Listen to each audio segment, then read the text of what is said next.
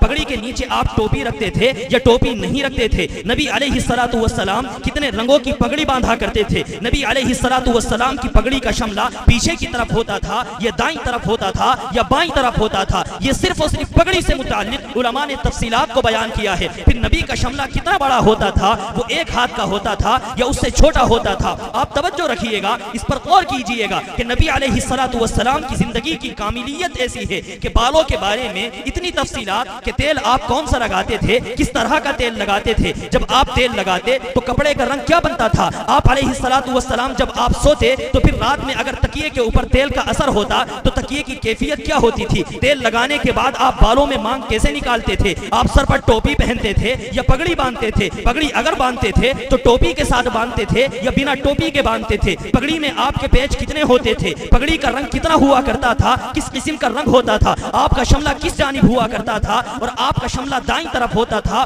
یا بائیں طرف ہوتا تھا. پھر نبی کی بھووں کے بارے میں صحابہ نے تفصیلات بیان کی. نبی علیہ الصلوۃ والسلام کی آنکھوں کے بارے میں صحابہ نے تفصیلات بیان کی. نبی کی ناک کے بارے میں تفصیلات بیان کی. آپ علیہ الصلوۃ والسلام کے مبارک ہونٹوں سے متعلق صحابہ نے تفصیلات کو بیان کیا. نبی علیہ الصلوۃ والسلام کے مبارک دانتوں سے متعلق صحابہ نے تفصیلات کو بیان کیا. نبی علیہ الصلوۃ والسلام کی مبارک داڑھی صحابہ نے اس کا تذکرہ کیا اور بتایا کہ نبی علیہ الصلوۃ والسلام کی داڑھی کیسی تھی, آپ کی مبارک داڑھی میں کتنے قسم کے بال تھے, کس طرح کے بال آپ کے سفید تھے اور کتنے بال ایسے تھے جو آپ کے چمکیلے تھے, کتنے بال ایسے تھے جو سفید تھے. اور آپ علیہ الصلوۃ والسلام کی داڑھی کہاں تک ہوتی تھی, سینے پر پھیلی ہوتی تھی یا اس سے اوپر ہوا کرتی تھی. یہ تفصیلات اللہ رب العزت نے امام الانبیاء نبی علیہ الصلوۃ والسلام کی محفوظ کرائی ہیں بتانے کے لیے کہ نبی علیہ الصلوۃ والسلام کی زندگی میں کاملیت ہے. آپ اس بات پر غور کریں کہ نبی علیہ الصلوۃ والسلام کی زندگی میں پہلی چیز تاریخیت, یہ بھی تمام کے تمام مقتداؤں سے اعلیٰ نبی علیہ الصلوۃ والسلام کی زندگی میں. دوسری چیز کاملیت, یہ بھی تمام کے تمام لوگوں سے اعلیٰ, چاہے وہ آسمانی مذاہب سے تعلق رکھتے ہوں یا آسمانی مذاہب سے تعلق نہ رکھتے ہوں, ان تمام کے تمام سے اعلیٰ اور عرفہ رب ذوالجلال نے امام الانبیاء صلی اللہ علیہ وسلم کی سیرت کو محفوظ کرایا ہے. اب آپ تیسری چیز پر آئیے. نبی علیہ الصلوۃ والسلام کی تیسری چیز آپ کی جامعیت ہے. جامعیت کا مطلب کیا ہوتا ہے؟ قرآن کریم میں اللہ رب العزت نے ایک بات بیان فرمائی,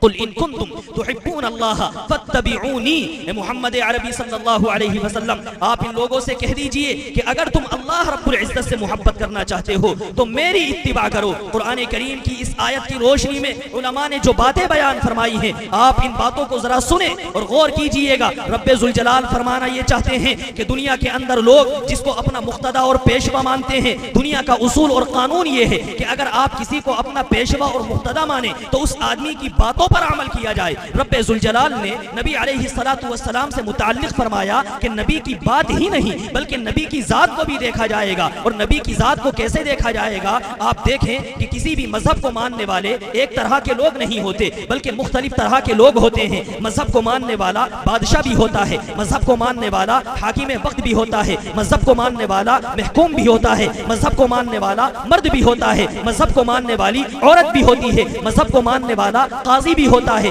مذہب کو ماننے والا فوجی اور سپاہی بھی ہوتا ہے, مذہب کو ماننے والے دوست و احباب بھی ہوتے ہیں, مذہب کو ماننے والے میاں اور بیوی بھی ہوتے ہیں. رب ذوالجلال نے امام الانبیاء نبی اکرم صلی اللہ علیہ وسلم کی ذات گرامی سے متعلق بیان فرمایا کہ اگر تم حاکم وقت ہو تو نبی علیہ الصلوۃ والسلام کی زندگی کو دیکھ لو, اگر تم محکوم ہو نبی کی زندگی کو دیکھ لو, اگر تم بیمار ہو نبی کی زندگی کو دیکھ لو اگر تم تندرست ہو نبی کی زندگی کو دیکھ لو, اگر تم مرد ہو نبی کی زندگی کو دیکھ لو, اگر تم عورت ہو نبی کی زندگی کو دیکھ لو, اگر تم افسر ہو نبی کی زندگی کو دیکھ لو, اگر تم قاضی ہو نبی کی زندگی کو دیکھ لو, اگر تم اہل و عیال والے ہو نبی کی زندگی کو دیکھ لو, اگر تم دوست و احباب والے ہو نبی کی زندگی کو دیکھ لو. آپ توجہ رکھیے گا کہ ایک آدمی جو بادشاہ ہوتا ہے وہ رعایا کے لیے نمونہ نہیں بن سکتا, جو رعایا ہوتی ہے وہ بادشاہ کے لیے نمونہ نہیں بن سکتی. لیکن قربان جائیے امام الانبیاء نبی اکرم صلی اللہ علیہ وسلم پر, آپ بادشاہ کے لیے بھی نمونہ ہیں, رعایا کے لیے بھی نمونہ ہیں, مرد کے لیے بھی نمونہ ہیں, عورت کے لیے بھی نمونہ ہیں,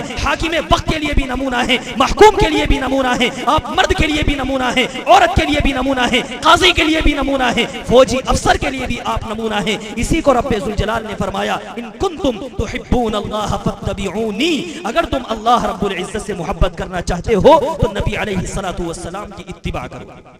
اب ایک آدمی کی ذات ہوتی ہے, دوسری آدمی کی بات ہوتی ہے. بات کا مطلب انسان کے کام ہوتے ہیں. کام کیسے؟ کبھی آدمی اٹھتا ہے بیٹھتا ہے, کبھی آدمی سوتا ہے جاگتا ہے, کبھی ایسا ہوتا ہے کہ ہم کسی کے مہمان بنتے ہیں, کبھی ہم کسی کو اپنا مہمان بناتے ہیں, کبھی ہم سفر کرتے ہیں, کبھی ہم اپنے گھر میں ہوتے ہیں, کبھی ہم دوستوں سے ملاقاتیں کرتے ہیں, اور کبھی ہم بیوی کے ساتھ ہوتے ہیں. یہ ہماری زندگی کے مختلف احوال ہیں, مختلف صورت حال ہے. انسان کی زندگی میں مختلف عمل ہوتے ہیں. اٹھنا اور بیٹھنا الگ عمل ہے, چلنا اور بیٹھنا یہ الگ عمل ہے. انسان مرتا بھی ہے, انسان مارتا بھی ہے, الگ عمل ہے. انسان سوتا بھی ہے اور جاگتا بھی ہے, الگ عمل ہے. انسان دوستوں کے ساتھ بھی رہتا ہے, بیوی کے ساتھ بھی رہتا ہے, الگ عمل ہے. بڑوں کے ساتھ بھی معاملہ کرتا ہے, بچوں کے ساتھ بھی معاملہ کرتا ہے, الگ عمل ہے. رب ذوالجلال نے فرمایا جس طرح نبی کی ذات نمونہ, اسی طریقے سے نبی کے کام بھی نمونہ. اگر تم اٹھنے والے ہو تب بھی نبی نمونہ, اگر بیٹھنے والے ہو نبی تب بھی نمونہ, اگر تم کسی کا استقبال کر رہے ہو نبی تب بھی نمونہ,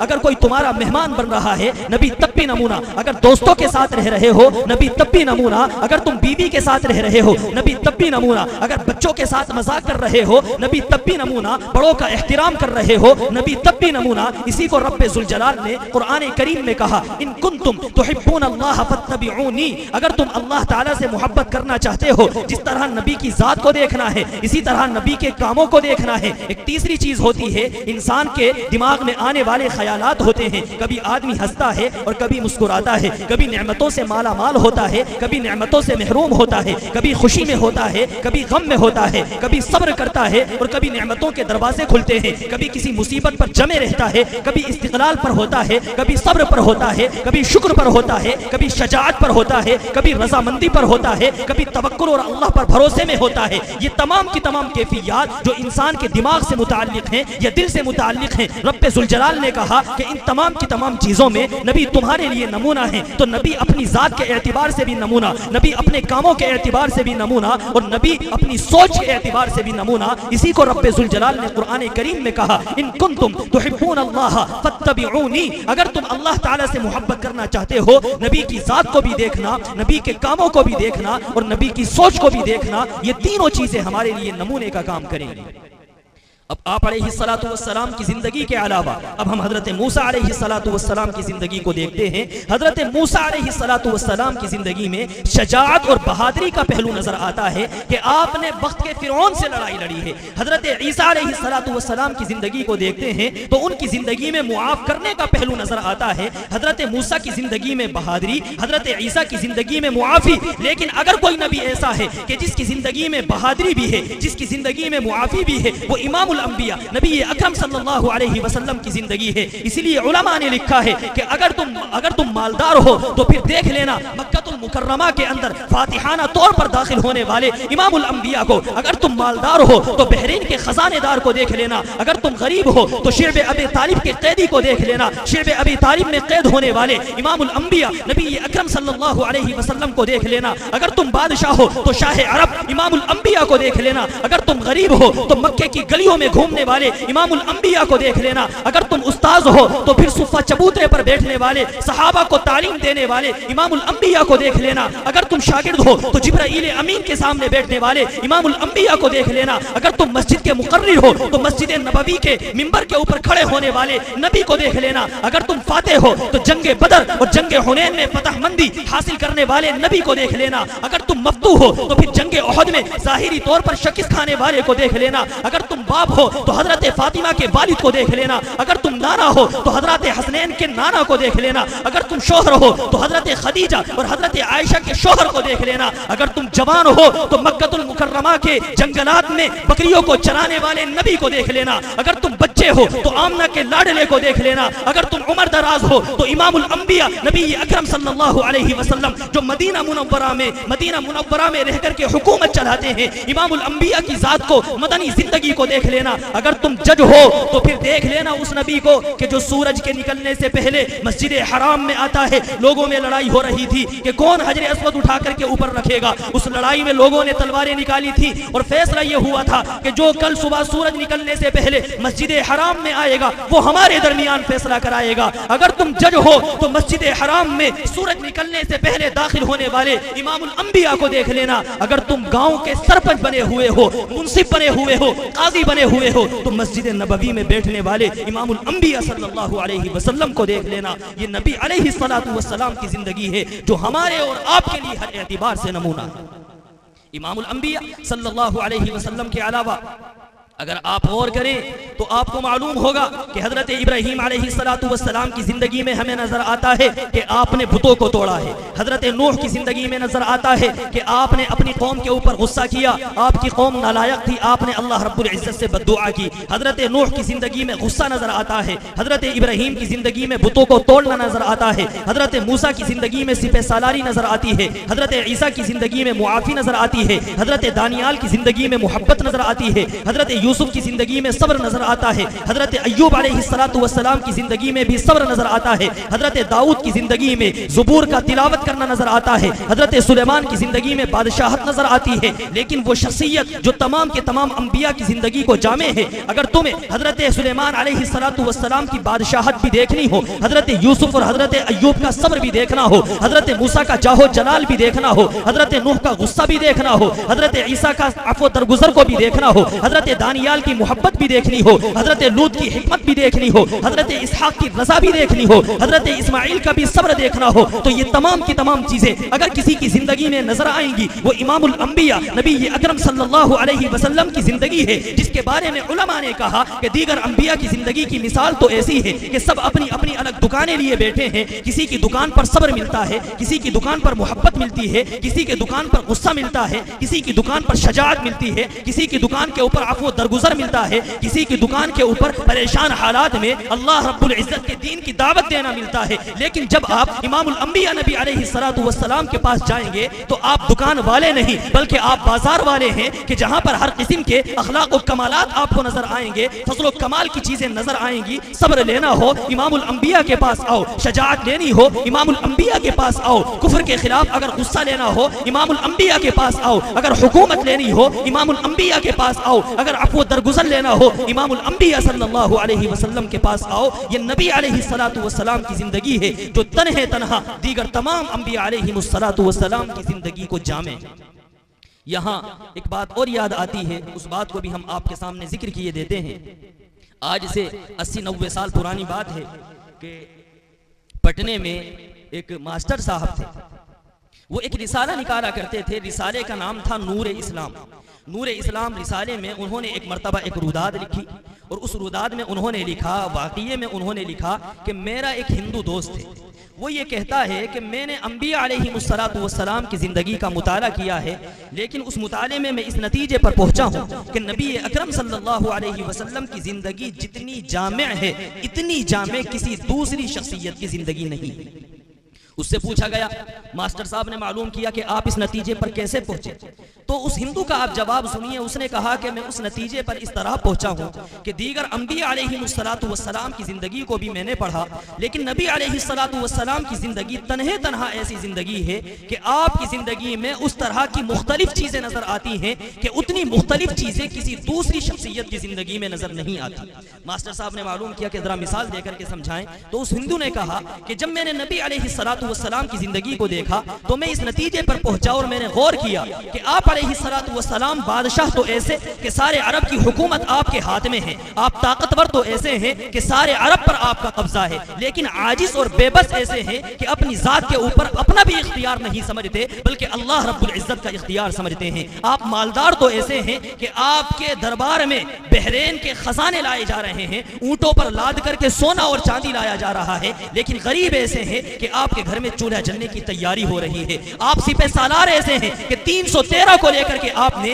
1000 کافروں کا منہ پھیر دیا، اور صلح پسند ایسے ہیں کہ آپ نے ہزاروں کے لشکر کے باوجود کفار مکہ نے جب آپ سے صلح کرنے کو کہا تو صلح کے کاغذ پر آپ نے بے چون و چرا دستخط کر دیے۔ آپ بہادر ایسے ہیں کہ جنگ حنین میں جب سب چلے گئے تھے تنہا آپ اپنا گھوڑا لے کر کے کافروں کی جانب چلے گئے، اور آپ رحم دل ایسے کہ آپ کی تلوار سے ناحق کبھی کسی کا خون نہیں بہا۔ آپ تعلق دار ایسے کہ تمام کے تمام غریبوں کا، مسکینوں کا اور پریشان حال لوگوں کا آپ خیال رکھتے، اور بے تعلق ایسے کہ اپنے اللہ کے سوا آپ کسی دوسرے سے تعلق نہ رکھتے۔ آپ علیہ السلام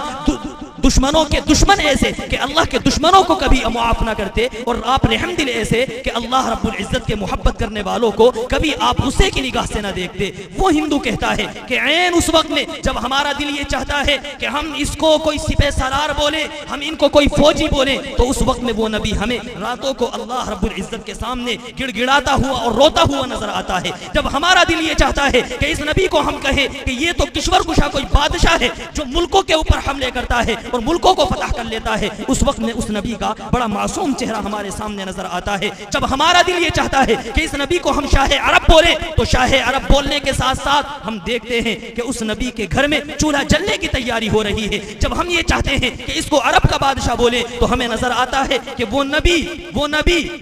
کھجور کی چھالوں سے بھرے ہوئے تکیے کے اوپر ٹیک لگائے ہوئے بیٹھا ہے، کھردری چٹائی ہے اور اس کے اوپر وہ نبی بیٹھا ہوا ہے۔ جب ہمارا دل یہ چاہتا ہے کہ اس کو بادشاہ کہیں تو کھردری چٹائی پر نظر آتا ہے۔ جب ہمارا دل یہ چاہتا ہے کہ اس نبی کو ہم دنیا کا طاقتور ترین اور دنیا کا بہت بڑا مالدار کہیں تو اس وقت میں ہم دیکھتے ہیں اس نبی کے گھر میں روٹی بنانے کے لیے چولہا جلایا جا رہا ہے۔ جب ہم اس نبی کو دیکھتے ہیں کہ وہ نبی ایسا کہ سارے عرب کی حکومت اس کے ہاتھ میں ہے اور سارے عرب کی بادشاہت اس کے ہاتھ میں ہے، تو ہم دیکھتے ہیں کہ اس نبی کی بیٹی حضرت فاطمہ آتی ہیں اور آنے کے بعد اپنے والد کو اپنے ہاتھوں پر گٹوں پر جو نشانات ہیں اور اپنی کمر پر مشکیزہ اٹھانے سے جو نشانات بن گئے ان نشانات کو بتا کر کے کہتی ہیں کہ ابا جان میری صورتحال ایسی ہے کہ میرے ہاتھوں کے اوپر گٹے پڑ گئے ہیں کام کرنے کی وجہ سے، آپ مجھے کوئی غلام دے دیں۔ وہ ہندو کہتا ہے کہ عین اس وقت میں جب ہم دیکھتے ہیں کہ اس نبی کے دربار میں غلام تقسیم ہو رہے ہیں اور آپ نے عرب کے اوپر اپنی حکومت کا شکنجہ مضبوطی سے جما لیا ہے، اس وقت میں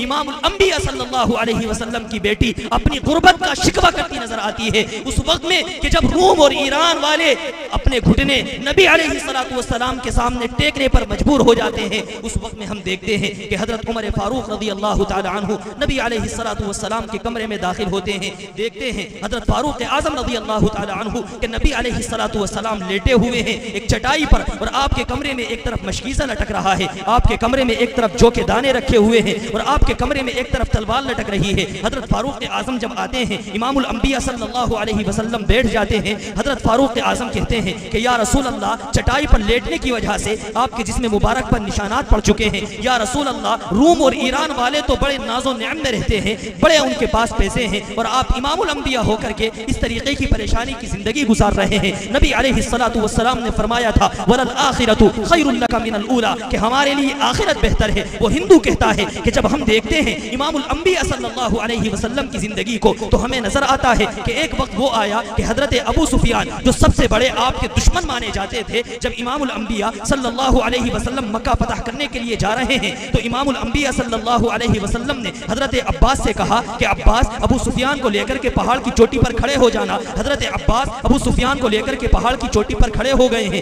نبی علیہ السلام کا لشکر نیچے سے جا رہا ہے، لشکر کا ایک ٹکڑا ایسا ہے کہ جس نے لوہے کے کپڑے پہن رکھے ہیں، لشکر کا ایک ٹکڑا ایسا ہے جس کے ہاتھ میں تلواریں ہیں، لشکر کا ایک ٹکڑا ایسا ہے جس کے ہاتھ میں نیزے ہیں، لشکر کا ایک ٹکڑا ایسا ہے جس کے ہاتھوں میں برچیاں ہیں۔ تو حضرت ابو سفیان دیکھتے ہیں برچیوں والا ٹکڑا گزر گیا، نیزوں والا ٹکڑا گزر گیا اور لوہے کی سلاخوں پہنے ہوئے کپڑے یہ جو حضرات ہیں یہ یہاں سے گزر گئے۔ تو حضرت ابو سفیان فرمانے لگے کہ عباس مجھے تو لگتا ہے کہ تمہارا جو بھتیجا ہے اس کی بہت بڑی بادشاہت ہے۔ تو حضرت عباس نے فرمایا تھا کہ ابو سفیان یہ بادشاہت نہیں بلکہ یہ نبوت ہے،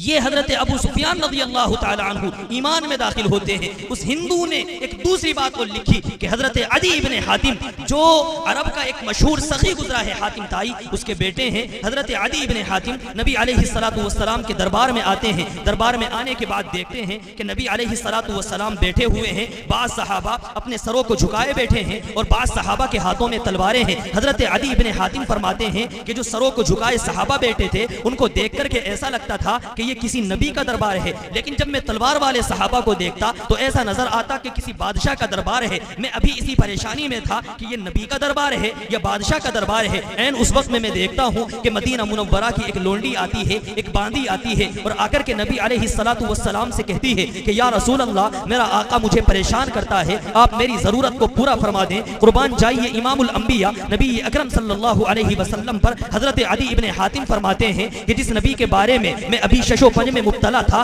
کہ آیا یہ بادشاہ ہے یا یہ نبی ہے، میں اس نبی کو دیکھتا ہوں کہ وہ اس باندی اور اس لونڈی کے کہنے پر مجلس سے کھڑا ہوتا ہے اور کھڑے ہونے کے بعد کہتا ہے کہ تیرا آقا تیرے اوپر ظلم و زیادتی کرتا ہے. مدینہ منورہ کی جس گلی میں تو کہے گی تیری شکایت کو جا کر کے وہاں پر دور کر دوں گا. نبی علیہ الصلوۃ والسلام اس لونڈی کے ساتھ کھڑے ہو کر کے مدینہ منورہ کی گلی کی جانب متوجہ ہو جاتے ہیں. حضرت عدی ابن ابی حاتم فرماتے ہیں کہ میں ابھی اسی کشمکش میں تھا کہ یہ نبی کا دربار ہے یا بادشاہ کا دربار ہے، لیکن جب میں نے یہ دیکھا کہ یہ عجیب و غریب آدمی ہے کہ یہ ایک باندی اور ایک لونڈی اور ایک غریب لڑکی کے کہنے پر اس کی ضرورت کو پورا کرنے کے لیے چلا گیا، تو میں اس نتیجے پر پہنچا کہ یہ بادشاہ نہیں ہو سکتا بلکہ یہ تو صرف اور صرف نبی ہے. اللہ رب العزت نے ان کو نبوت سے نوازا ہے. تو میں نے عیسائیت کا حلقہ اپنے گلے سے اتارا اور نبی علیہ الصلوۃ والسلام کا کلمہ پڑھ کر کے ایمان میں داخل ہو گیا. یہ حضرت علی ابن حاتم اپنا واقعہ بیان کرتے ہیں. ہم کہنا یہ چاہتے ہیں کہ نبی علیہ الصلوۃ والسلام کی زندگی کے مختلف وہ پہلو ہیں کہ آپ علیہ الصلوۃ والسلام کی زندگی کے ان پہلوؤں کو اگر ہم دیکھیں تو دیگر تمام کے تمام انبیاء کی سیرتوں کا مجموعہ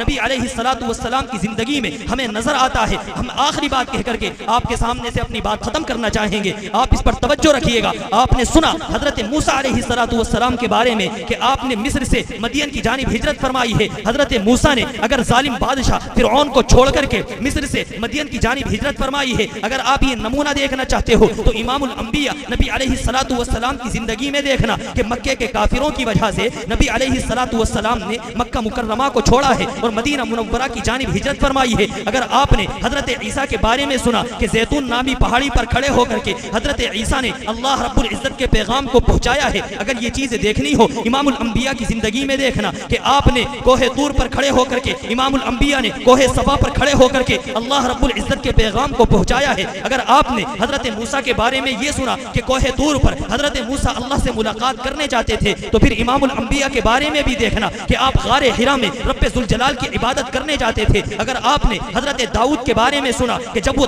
زبور پڑھتے تھے تو آپ کے پڑھنے پر پرندے جمع ہو جاتے تھے، تو امام الانبیاء صلی اللہ علیہ وسلم کی زندگی کو دیکھنا کہ نبی علیہ الصلوۃ والسلام قرآن پڑھتے تھے اور مکے کے کافر جمع ہو جایا کرتے تھے. آپ نے بات سنی ہوگی امام الانبیاء صلی اللہ علیہ وسلم خانہ کعبہ میں تلاوت کر رہے ہیں، قرآن کریم پڑھ رہے ہیں. ابو جہل بھی آ کر کے قرآن سنتا ہے، ابو لہب بھی قرآن سنتا ہے، ابو سفیان بھی قرآن سنتے ہیں اور اخنس بن شریق بھی قرآن سنتا ہے. یہ تمام کے تمام لوگ وہ ہیں جو کافر ہونے کے باوجود امام الانبیاء صلی اللہ علیہ وسلم کا کلام سنتے نظر آتے ہیں. آپ دیگر انبیاء کی زندگی کو دیکھتے جائیے گا اور امام الانبیاء کی زندگی کو بھی دیکھیے گا. ہم یہاں پر یہودیوں کو مخاطب بنا کر کے کہنا چاہیں گے اگر تمہارے پاس ایسے حضرت موسیٰ ہیں کہ جنہوں نے فرعون کے ظلم سے اپنے آپ کو بچا کر کے آپ نے مصر سے مدین کی جانب ہجرت فرمائی ہے، تو ہمارے پاس ایسے امام الانبیاء ہیں کہ جنہوں نے مکے کے کافروں کی وجہ سے مکہ مکرمہ سے مدینے کی جانب ہجرت فرمائی ہے. ہم یہودیوں سے کہیں گے کہ اگر تمہارے پاس ایسے حضرت موسیٰ ہیں جنہوں نے کوہ طور پر جا کر کے رب ذوالجلال سے ملاقات کی ہے، ہمارے پاس بھی ایسے نبی ہیں جنہوں نے غار حرا میں جا کر کے رب ذوالجلال کی عبادت کی ہے. ہم عیسائیت سے کہیں گے اگر تمہارے پاس ایسے نبی ہیں جنہوں نے کوہ زیتون پر کھڑے ہو کر کے لوگوں کو دین کی دعوت دی ہے، ہمارے پاس بھی ایسے نبی ہیں جنہوں نے کوہ صفا پر کھڑے ہو کر کے کہا تھا کہ اے قریش کی جماعت، اے بنو عبد المطلب، اے بنو زہرہ، اے بنو تمیم، میں تم لوگوں کو تمام کو مخاطب بنا کر کے کہتا ہوں کہ آؤ اللہ رب العزت پر ایمان لے آؤ. اگر حضرت عیسیٰ کوہ زیتون پر کھڑے ہو کر کے اللہ رب العزت کی دعوت دیتے ہیں تو ہمارا نبی بھی کوہ صفا پر کھڑے ہو کر کے اللہ کے دین کی دعوت دیتا ہے. ہم صحابیوں سے کہتے ہیں اگر تمہارے پاس ایسے داؤد ہیں کہ جب وہ زبور پڑھتے تھے تو پرندے جمع ہو جاتے تھے، تو ہم کہتے ہیں کہ ہمارے پاس ایسے نبی ہیں کہ جب وہ قرآن پڑھتے پڑھتے تھے کافر جمع ہو جاتے تھے. ہم کہیں گے کہ اگر حضرت سلیمان کی بادشاہت تھی تو امام الانبیاء بھی بادشاہ ہیں. جب آپ مکہ المکرمہ میں فاتح بن کر کے داخل ہو رہے ہیں, ہم کہیں گے عیسائیوں سے کہ اگر تمہارے نبی پرندے کو پھونک مار کر کے زندہ کر دیا کرتے تھے تو ہمارے پاس بھی ایسا نبی ہے جو کنکروں کو اٹھا کر کے ان سے بھی کلمہ پڑھوا دیتا ہے. ہم کہیں گے یہاں پر حضرت سلیمان علیہ السلام کے ماننے والے اور حضرت عیسیٰ کے ماننے والوں سے کہ اگر حضرت عیسیٰ علیہ السلام نے جنگلات میں جا کر کے اللہ رب العزت کی عبادت کی ہے, اگر آپ نے درویشی اختیار کی ہے, رہبانیت اختیار کی ہے, تو ہمارے پاس بھی ایسا نبی ہے کہ جس نے غار حرا میں جا کر کے جنگلات میں جا کر کے اللہ رب العزت کی عبادت کی ہے. اگر کسی موقع پر حضرت موسیٰ فاتح نظر آتے ہیں, حضرت داؤد فاتح نظر آتے ہیں, تو ہمارے پاس بھی فاتح نبی ہے جس نے مکہ فتح کیا ہے, جس نے حنین کو فتح کیا ہے, جس نے طائف کو فتح کیا ہے, جس نے تبوک کو فتح کیا ہے. ہمارے پاس ایسا نبی ہے. اگر حضرت یوسف علیہ السلام کے ماننے والے کہیں کہ ہمارے نبی نے قید میں رہ کر کے اللہ رب العزت کے دین کی دعوت دی ہے, تو ہم کہیں گے کہ ہمارے پاس بھی ایسا نبی ہے کہ جس نے شعب ابی طالب میں 3 سال کی قید کا وقت گزارا ہے اور اس قید میں رہ کر کے اللہ رب العزت کے دین کی دعوت دی ہے. اسی کو علماء نے کہا تھا حسن یوسف دم عیسیٰ ید بیزاداری آنچ خوبہ ہما دارن تو تنہا داری. اگر حضرت موسیٰ عقائد لائے ہیں, حضرت داؤد دعائیں لے کر کے آئے ہیں, اور حضرت عیسیٰ اگر بعض و نصیحت لے کر کے آئے ہیں. اگر عقائد چاہیے امام الانبیاء کے پاس آنا, دعائیں چاہیے امام الانبیاء کے پاس آنا, اگر آپ کو بعض و نصیحت چاہیے امام الانبیاء کے پاس آنا. ہم کہتے ہیں حضرت موسیٰ کی زندگی ہو, حضرت داؤد کی زندگی ہو, اور حضرت عیسیٰ کی زندگی ہو. حضرت موسیٰ قانون لائے, حضرت داؤد دعائیں لائے, اور حضرت عیسیٰ نصیحتیں لائے. قربان جائیے امام الانبیاء صلی اللہ علیہ وسلم پر آپ قانون بھی لائے ہیں, آپ دعائیں بھی لائے ہیں, آپ وعظ و نصیحت بھی لائے ہیں. انہی تینوں چیزوں کے مجموعے کو رب ذوالجلال کا قرآن کہا جاتا ہے, اور نبی علیہ السلام کی اسی کو سیرت بولا جاتا ہے. ہم سیرت کے جلسے اسی لیے منعقد کیا کرتے ہیں کہ نبی علیہ السلام کی زندگی میں جو جامعیت ہمیں نظر آتی ہے وہ کسی دوسرے کی زندگی میں جامعیت نظر نہیں آتی. یہ 3 باتیں ہم نے آپ کے سامنے بیان کی. چوتھی بات ہے عملیت. عملیت کا مطلب یہ ہوا کرتا ہے کہ